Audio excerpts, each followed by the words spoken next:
ఒకటి తెలుసుకున్నాను, ఆయనే మన కోసమే, మన పాపం కోసమే, మన అపరాధం కోసమే 2012 కిందటి కుమారుని లోకానికి పంపించి, అందుకోసమే అంటున్నాడు ఓ మాట ఉంది బైబిల్లో అండి, ప్రయాసపడి భారం మోసుకున్న సమస్త జనులారా నా వద్దకు రండి, మీకు విశ్రాంతి కలగజేస్తా అంటున్నాడండి. విశ్రాంతి అని మనం అనుకుంటాం, ఈ లోక విశ్రాంతి కాదండి. ఈ లోకంలో జరిగే విశ్రాంతి కాదు, ఈ లోకంలో ఉండే విశ్రాంతి కాదండి, పరలోకంలో ఉన్న విశ్రాంతి అండి. మన ఆత్మకి పరలోకంలో విశ్రాంతి.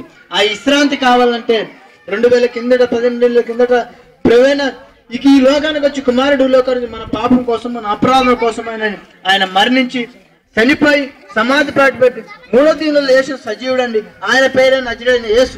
యేసుని నమ్మితేనే మోక్షము, నమ్మపోతే నిత్య ఉంది. ఇది సత్యము, ఇది నిజమండి. ఈ మాట నువ్వు విశ్వసించిన పరలోకం ఉంటుందండి. ఒకవేళ నువ్వు పెడచెవిని పెట్టుకున్నట్టు నరకం ఉందండి. నరకం నుండి తప్పిపోవడాలంటే ప్రవేణ యేసుక్రీస్తుని నమ్మాల. ఈ మాటలు మీ హృదయంలో జీవించుగాక.